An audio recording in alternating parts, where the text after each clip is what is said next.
नमस्कार दोस्तों। कल यानी 22 अप्रैल तक देश में खुशनुमा माहौल था। आईपीएल मैच था। पीएम मोदी सऊदी अरेबिया के दौरे पर थे। यूएस वाइस प्रेसिडेंट जेडी वांस अपनी पत्नी और बच्चों के साथ इंडिया में थे। लेकिन फिर तभी पहलगाम से टेरर अटैक की खबर आई। अभी तक 25 लोगों की मौत की जानकारी आ चुकी है। आंकड़ा बढ़ भी सकता है। लेकिन दोस्तों, आज हम बात करने वाले हैं एक सीरियस और डिस्टर्बिंग पैटर्न के बारे में।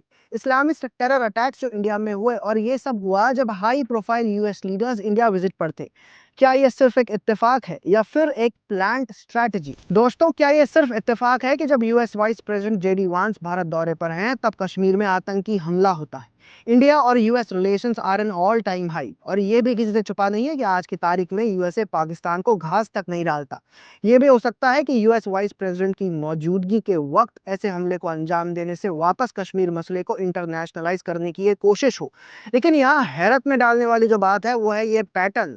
जब जब यूएस का कोई बड़ा अधिकारी भारत आता है तब तब भारत के किसी हिस्से में कोई आतंकी हमला या इस्लामिस्ट द्वारा कोई वायलेंस जरूर भड़कती है। जैसे कि साल 2000 में जब चिट्टी सिंहपुरा मैसेकर हुआ। यह अटैक जम्मू एंड कश्मीर के अनंतनाग में हुआ, जहां 35 सिख विलेजर्स को इस्लामिक टेररिस्ट ने मार दिया। ये लोग फेक इंडियन आर्मी यूनिफॉर्म्स में आए थे, और ये अटैक हुआ एग्जैक्टली जब US president Bill Clinton India आ रहे थे। उनकी विजिट 20 मार्च से स्टार्ट हुई थी। अब ये अटैक किया किसने? साल 2010 में मुंबई हमलों में आरोपी डेविड हेडली ने कॉन्फेस किया था कि ये लश्कर ए तोयबा का काम था। उनका मोटिव कम्युनल टेंशन क्रिएट करना और क्लिंटन की विजिट के ड्यूरिंग इंडिया को एम्बैरस करना।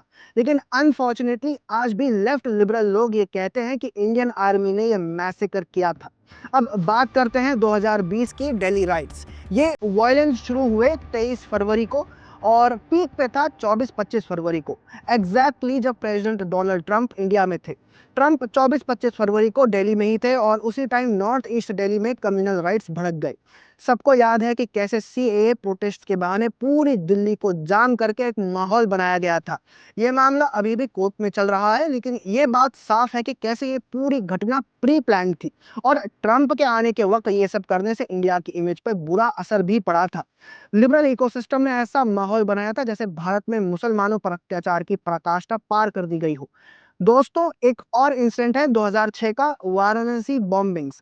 7 मार्च 2006 को वाराणसी के श्री संकट मोचन मंदिर और कैंटोनमेंट रेलवे स्टेशन पर सिंक्रोनाइज्ड बॉम्ब ब्लास्ट हुए।